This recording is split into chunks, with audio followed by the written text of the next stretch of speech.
Welcome back to Night School, episode 26, the Poems of Emily Dickinson, part 4. And back with me is my esteemed colleague, Mr. Wesley Schantz. Welcome back, Mr. Wesley Schantz. Hey, it's good to be back. Happy Friday. Happy Friday. Good to have you here. And I'm rocking some headphones today, so if there's any volume issues with how loudly I'm speaking or if I'm speaking too softly, please let me know. But, you know, I feel very Joe Rogan right now, plus some hair on top. And so I'm, you know, it's nice to have the microphone and the headphones, and, you know, I have a second screen here, and all of this is technology that has developed as we've developed. And so it's kind of cool to see the material manifestations of our growth. Yeah. I mean, I'm here rocking my phone as usual, and I'm happy to be reading some poems. Yeah, we do it in our own ways. So speaking of reading some poems, did you want to read and we talked about this some in the pre-show, so I don't want to be artificial, but do you want to read No Coward Soul Is Mine, or just immediately jump into the analysis of that? The poem that was, I believe it was read at, it was read at Dickinson's death, right? That was what she requested. And we said that we would read it last time, but not offer comment that day anyway. And do you think it would be valuable to read it and see what it might have been that Dickinson saw in it that she saw as appropriate for her funeral and as, you know, revealing of something about her? Yeah, sure. I guess I can. I'm reading it actually off of Poetry Foundation. They have a version on there. Oh, okay. So I'll read that one. Yeah, I just searched for it again and saw that they have one on here. So anyway, so yeah, and we can just give some impressions and thoughts about that. So she says, no coward soul is mine. No coward soul is mine, no trembler in the world's storm-troubled sphere. I see heaven's glories shine, and faith shines equal, arming me from fear. O God within my breast, almighty, ever-present deity, life, that in me hast rest, as I undying life have power in thee. Vain are the thousand creeds that move men's hearts, unutterably vain, worthless as withered weeds or idlest froth amid the boundless main. To waken doubt in one holding so fast by thy infinity, so surely anchored on the steadfast rock of immortality. With wide-embracing love, thy spirit animates eternal years, pervades and broods above, changes, sustains, dissolves, creates, and rears. Though earth and moon were gone, and suns and universes ceased to be, and thou wert left alone, every existence would exist in thee. There is not room for death, nor atom that his might could render void, since thou art being and breath, and what thou art may never be destroyed. All right.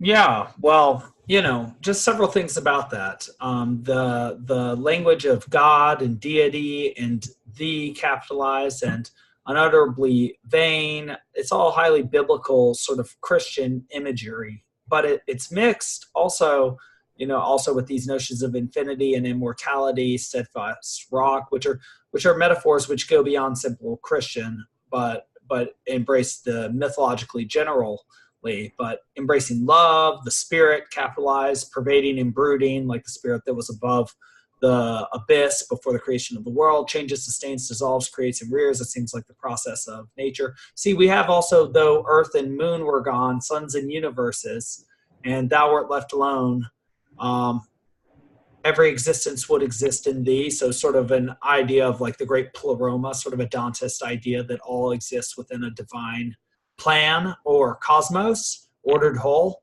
There's not room for death. And then we have that sort of admixture that we've seen in Whitman, and I think we're also starting to detect in Dickinson, of a combination of sort of naturalist language mixed with theological language, because nor Adam, not Adam, which it sounds very like, that his might could render void.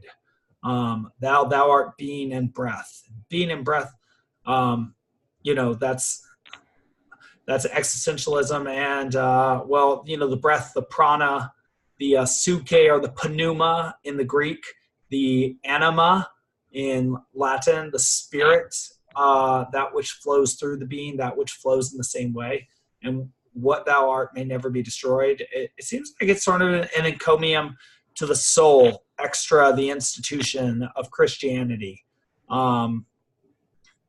mixed with some understanding of natural times then, and that, I don't know, she's hoping her spirit will live on or something like that. Yeah, I wonder how far to push that, like the title of the poem being "No Coward Soul is Mine." I don't know whether we're to take that to be impugning other people who do stay within established institutions of religion as like they're sort of clinging to something in a frightened way, which the speaker has sort of let go of, or sort of scorns even, that those creeds, right, are withered weeds, or froth, right? So she seems to suggest that like the greatness of the divine is better served by like an expansive sort of unfettered faith, or I guess certainty almost, right? And it is kind of a more basic belief in the immortality of the soul. It seems like, which is, philosophical as well as religious, and as you say, sort of from every, pretty much basic to every wisdom tradition around the world. So not really like localized. And I find it really interesting that it's kind of, in terms of form, the poem reflects some of Dickinson's style, like using the 4-line stanzas. Right. These lines are a bit longer. And so in that respect, it's like a mixture of Dickinson and Whitman, kind of. Like the content is very along the lines of Whitman, but the form is very along the lines of Dickinson. And it's cool that she chose this, or at least that's how the story goes, that she chose this to be read at her funeral. Yeah, and you also have that anaphora that starts off the initial quatrain, just as Dickinson had in her last poem. But I just wanted to agree with you really quickly, because just to read this poem, this Brontë poem, this Emily Brontë poem, as if it is Dickinson, what I noticed when you were speaking was, I'm trying not to lose it right now because it was sort of a big one, is that, yes, just like Whitman, she does seem to think that the soul encompasses far more than just traditional institutions. But as we both read on the Poetry Foundation 101, or Emily C. Dickinson 101, is that Dickinson, though highly spiritual, had some trouble with the modern institution of religion, which ties back to our discussion of faith and quote-unquote faith and how they may differ. And that led to us having a more general discussion in the pre-show yesterday about how somebody who is sort of living with the progressing spirit within themselves and is manifesting a creative life is always going to be extra traditional. It's always going to be pushing forward from habits and codes and rules, because they are creating the new sort of Piagetian habits and codes and rules for the new games. They're like a game master. And so that even if that person were highly pious, like Aeneas, they would have to put some distance between themselves and the past by moving forward into the unknown, and that would put tension between them and the institutions which they're seeking to improve, but are also it looks like they're from the outside, or the inside rather, it might look as if their intention were simply to destroy rather than to transform for the better. Yeah, it's interesting, like in the moment of a funeral, that's a public event in a way, right? So it's like a public declaration.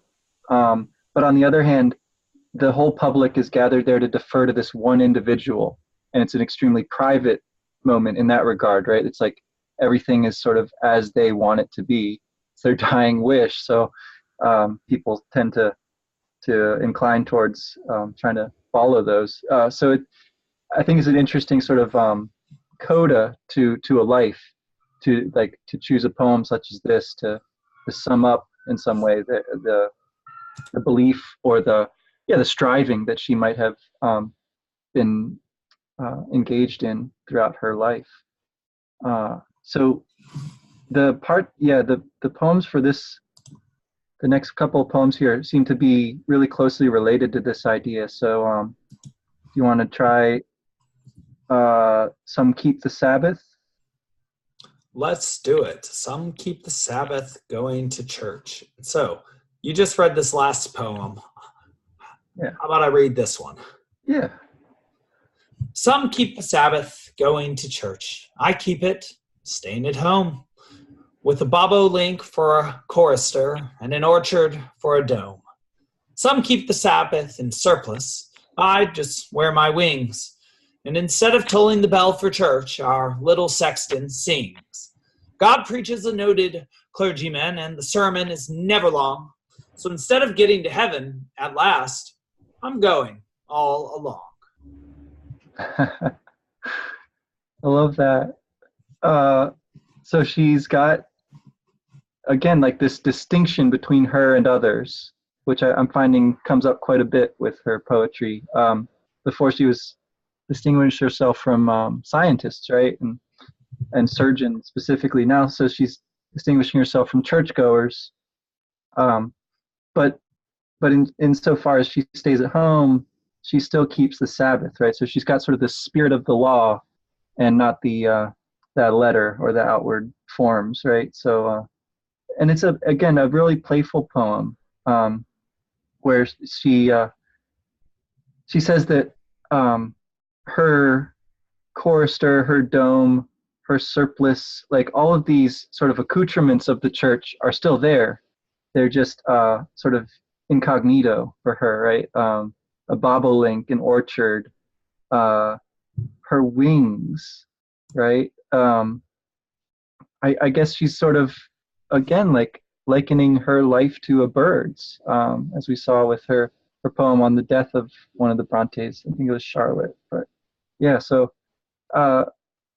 the tolling of the bell, right, which is sort of solemn and again, like very public in a way, like over the whole town. Instead, a little sexton, I take that to be another bird image, I'm not entirely sure, takes the place of that.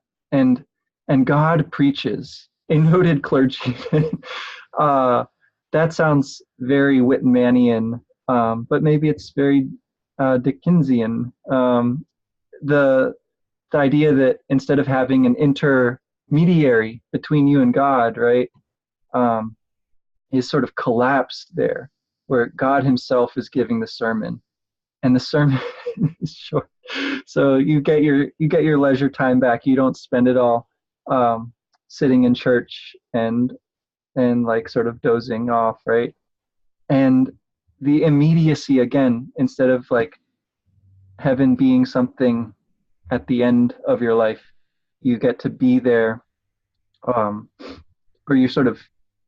you're instead of focusing on the getting to heaven, you're focusing on the going. So not that she is in heaven, I suppose that would be going a little too far, but that she's on this way, on this this kind of delightful, peaceable kingdom sort of journey here. And the wings, I think that's the part that I'm the most interested in, maybe, is like we saw it earlier that she compared herself to a bee. She compares the writer that she really admires to a bird. I don't know if she's saying that she is one of these singers, or like if this is the kind of thing that might be sung in her church. But it seems possible that she's sort of like carving out a kind of space for sort of kindred spirits, and that the bird imagery is like her way of keying us to that in some ways. It's a really recurrent thing in her poems, I'm noticing. So keep an eye out for that, I guess. And I mean, the bird is that which The bird is that which inhabits the higher perspective and can see from above, but is also in some way removed from things, right? Because that's something that I would say I would potentially levy as a criticism behind her pure symbolic understanding of the function of church. So she seems to be laying out sort of the idea that a church can be anywhere that you maintain the appropriate spirit by right behavior. But I think to some extent that's true. But I might question to what extent that interpretation leaves out the aspect of fellowship and community in the church, and to what extent, even if the church is a dead body of laws that does not make enough room for the spirit of camaraderie between those worshipers is an aspect of a religion, a very real and living aspect of it that is difficult to emulate by yourself alone, if even possible, right? Like you cannot simply be a friend to yourself. And I wonder to what extent we detect elements of that sort of loneliness here, that sort of attempt at rationalism, because there is something that is difficult to articulate about what that feeling of fellowship between people are, regardless of whether they're at a church or they work a similar job or they're in the same industry or they grew up on the same street. But that is a real experience that one has. And so like sort of contra Whitman, who would at times let his poetry be led by experience rather than rationality, I think we see here an attempt at rationalization. And that what goes part and parcel with that, which is interesting about what you notice about her comparing herself to some indefinite group of people again, some, is that in the Jungians say that part of male psychology is that male has a figure of the ideal woman because of the minority of female genes within a male, which is an interesting idea. So that you get like the dream woman. But then within woman, there is a multiplicity of images of males called the animus, which doesn't figure into one figure, a singularity, but rather a plurality. And that one of the pieces of evidence potentially of a woman who is suffering from, say, an animus possession, just as a man who's being subject to negative moods or mood swings that he cannot explain that are thus irrational, is called by the Jungians possessed by the anima. And I apologize for this creative explanation. When a woman attempts a rationalization that makes sense but is not true, it is irrational at the sort of at the founding point or the core, that is evidence of animus possession. And so I just wonder to what extent she is arguing sort of against a ghost, that she is trying to argue against her own experience, that she understands that she might be lonely and missing something, but is attempting to rationalize that, and sort of in very much a Miltonian devil sort of way, where he says, I'll take hell. It's, it's good. Better to rule here than to serve in heaven. I wonder if that's the notion underlying this, or if that's there at all. Yeah, I mean, that's an interesting way to see it, as a kind of her self-talk in a way, which I suppose in some respect the poems are, if they weren't really published in her lifetime, as seems to be the case with a lot of them, then she's sort of the audience for her own poetry in a more direct way than maybe other poets who have a larger audience. And so that seems possible. I mean, I still think she seems to have a kind of ideal community of like-minded authors and sort of kindred spirits, like the Brontes, that she seems to be writing for, at least in potentia. And nature itself, seems closely sort of invoked here as being her company at this church, right? Like the orchard and the birds. And I guess the distinction between like her kind of rationality or imaginativeness and and Whitman's emphasis on experience. I mean, I think, yeah, there's got to be something to that as well. And, it's only with appeals to like a biography or some kind of firsthand account, like letters or something like that, that we'd be able to say for sure, get a better beat, or like at least not maybe for sure, but get at least a little more data to go on to be able to develop that hypothesis further. Like what's in the 101 thing on here is like she was kind of an outcast at school almost, right? She's like skeptical of her religious academy she attended, and I guess you probably could read more into that about like how she might have felt lonely or sort of tried to take that loneliness as a badge rather than a burden or something like that. Like, yeah, that all seems feasible, but again, it's sort of speculative, so I don't know. Yeah, so hypothesis at the moment. If we find some evidence, great, not to be confirmation bias minded.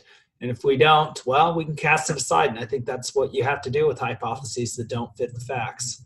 And so do we have time for a second one? I do if you do. Yeah, I can give it a few minutes. Let's let's see what we've got. I dwell in possibility. All right. So I dwell in possibility number 466. I dwell in possibility, a fairer house than prose, more numerous of windows, superior for doors, chambers as the cedars, impregnable of eye, and for an everlasting roof the gambrels of the sky. Of visitors the fairest, for occupation this, the spreading wide my narrow hands to gather paradise. Interesting. I noticed that sort of slant rhyme that you mentioned in the third of three stanzas there, the this and dice, which don't quite rhyme, following I and sky and prose, and doors, which I would say is another example of that. And so that's very interesting. But what we have here is sort of a pseudo-religious language again. We have possibility, which is philosophical language, comes from potential, like you were mentioning, in potentia. And she's sort of saying that the transformative, it seems to be that she's either saying more likely I would say the personified transformative force that produces actuality from possibility, which would be the logos, is what she's talking about here. And she's sort of wedging it between philosophical and traditional religious imagery. Cedars, trees, chambers, temples, doors also to temples, and windows to some sort of house. The fair house, that's heaven, of course. Impregnable of eye, again, heaven, somewhere that you can't actually see. Even the sort of in the Odyssey, you get that when Menelaus says of his home compared to Zeus's, that Zeus's is far finer than you can even imagine. And that's literally true, right? Because it is beyond your imagination as a concept. And then the gambrels of the sky, drawing us again to the idea of heaven being in a high up place. Of visitors, the fairest, angelic, for occupation, this, the spreading wide my narrow hands, again, the use of hands and the fact that it's capitalized, to gather paradise. So what gathers paradise? Well, it's either a human or a god. So there's a tension there, I would say, especially because of occupation as well. It's not a god, but rather a human that works. And so just two things about this is I do see it using the sort of religious but secularized, not Christian language, more philosophical Christianity, and with an eye to naturalism, but also highly imaginative as well. But I also wonder, and again, I'm going to put this as one of those hypotheses about her that we might need to know more about, that possibly given her gender and social circumstance, and possibly also related back to her exclusion in school, is that this strikes me also as that which a person who is watching the world go by and not acting within it, how they would feel, especially a young person who does not yet understand that possibility disappears. who has many possibilities laid out in front of himself or herself, or on the other hand, has much potential, but doesn't have the actual circumstances to manifest that potential in the world. And so has the unfortunate experience of watching that possibility dissipate, in this case, in front of her own eyes. Well, that's what I've got. Yeah, I mean, I feel like it's really useful and intriguing to get to sort of hypothesize and speculate a bit about the personality of the writer. Like, that's so fascinating, because again, they're sort of like seers. They're sort of prophetic voices, and so trying to understand as much as possible about what makes them tick, is like extremely interesting. But it says, I mean, it's like, that's something that for like teachers listening, or for us as teachers thinking about ways to like engage students, I think there's definitely students who get more engaged in literature when they feel like it's relevant to like a larger purpose, which might be like figuring out other people, and so that can be a good way to like get students who otherwise wouldn't be super interested in like syllables and meter and stuff interested in poetry, because it's like so expressive of the personality behind it. And so I think there's definitely like a lot to be said for that, as long as you don't like go too far with it and sort of lose sight of the poem itself, which, I don't feel like we're in a danger of doing that, but I could totally see, other readers, potentially other professors of literature, doing that sometimes. So just kind of a caveat there. Yeah. What's funny that you say about that is that, again, your interpretation, and again with the first stanza, has drilled into me what the actual physical meaning of it. That the first stanza illustrates the interplay between poetry and prose, and how poetry is open to more possible meanings, and that it has more windows thus, and thus more light can be gained from it, or information. But that again, there is that possibility of misunderstanding what it means, like you said, like getting away from the text in a way that prose doesn't admit, right? Prose is far more matter of fact. It's harder to misinterpret it. I mean, of course, there's difficult prose like James Joyce, but we would say that's almost poetry because of how difficult it is. Yeah, absolutely. And so what you sort of lose in clarity of story, you make up for in that kind of openness of interpretation and interpretive like zest or something, right? It's a bit like a puzzle, and you get to sort of play with it a little bit here. It's very similar, and like, comparing it to the one we just read, in some ways it's very similar because it's got this kind of analogy again between the world and a built place, a constructed place. In this case, not a church, but a house, right? And a fairer house. Maybe the distinction isn't that great. Like, it seems to be developing a very similar kind of idea, because it does seem to be drawing again on pretty religiously saturated spiritual kind of language. And of course, yeah, I totally agree that the concept here that the poem itself is the house, or like poetry is the house, that seems to ring true to me. That is how I would tend to read that. And so in some sense, she's likening herself to the creator, right? Because she's built this house, and in some way she's analogous then to the maker of the cosmos, of nature, right? And so when she says that she spreads wide her hands, that's like you take your hands together to pray, and you spread them wide to work, right? To gather, as she says. It's kind of an agricultural image. It's a very beautiful poem. I find this one very powerful, more so than the one we just read, actually, maybe because it's a little less packed. It's more open to different kinds of, well, it's got more windows and doors, right? And it's also the cedars, impregnable of eye. That too, I think, goes back to that thought that, this is the poem of someone who has a very intense inner life. It says to me, right, that there's hidden things here she feels like a forest, that's dark, that you can't really see into, but that when you're in it is this kind of amazing divine place, a sacred space almost, right?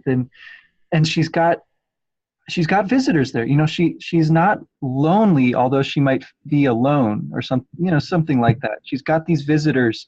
I think that's us, readers or kindred spirits Yes.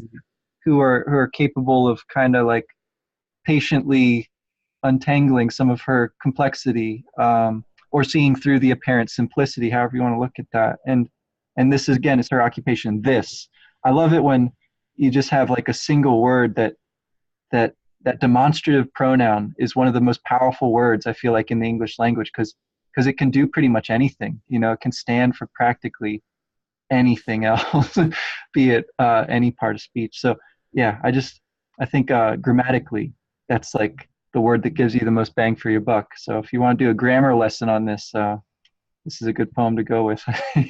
And I think you nailed it. And just to articulate it in a different way, I think what created this house of words was the logos, or her conscious mind. And thus what resides in there in potential is the access of the logos, which created the conscious intention, or the rational intellect that created this house. And what it does is it summons the logos of its visitors, whose occupation is to understand it. It summons out our rational intellects, right? And then we have to articulate what we see there. We are in a house of the divine, in the presence of the divine, where two or three are gathered, precisely because the divine act of creation we are witness to, because in interpreting the poem, we use the same capacity that created the poem itself. Yeah, it's kind of our teacher or guide, or host. That's a loaded word, but yeah, I like that interpretation a lot. I think that's very cool.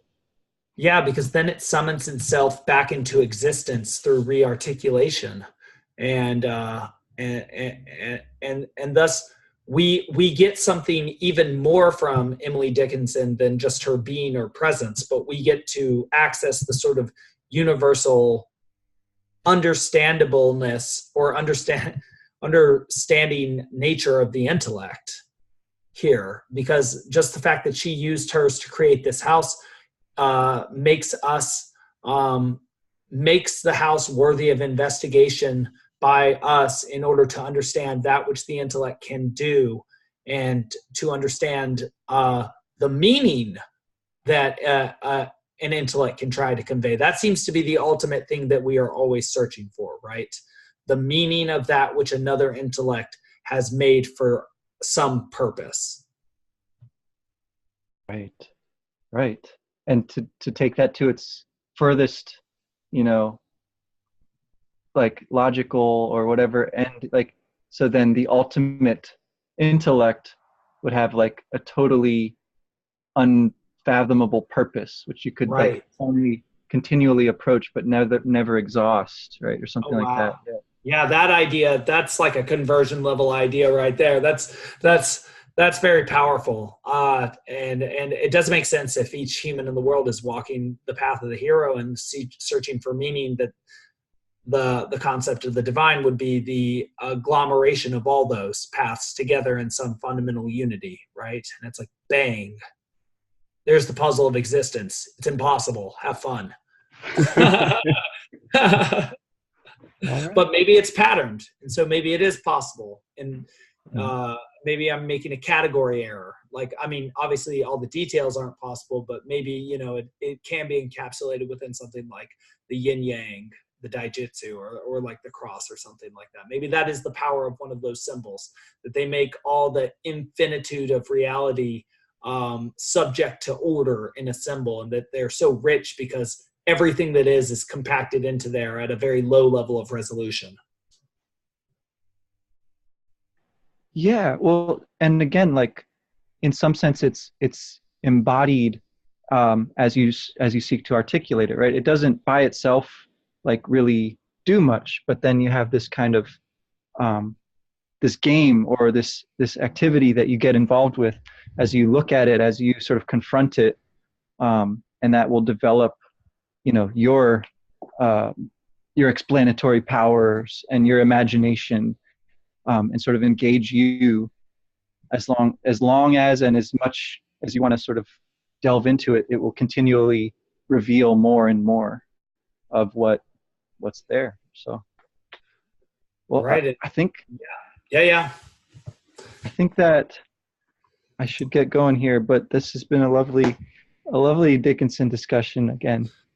Yeah, it's really interesting. I feel a real distinct difference between her and the other poets that we've done. And I'm also really noticing, starting the beginning of sort of an American spirit. Like, we don't seem to like boxes so much.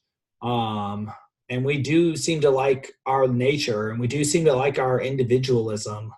And it's just very interesting to start seeing some of these traits that are very much still a part of who we are manifest themselves in the literature of these 19th century American poets. Yeah, I think that we are just scratching the surface of it, but I do agree that in broad outlines that does seem to be really strongly marked, that kind of individualism, that outside of containment within institutions. It's fun. Yeah. Okay. Well, until next time, this is great. Have a good weekend. Right. I'll talk to you this weekend. Sure we will. Later. Bye.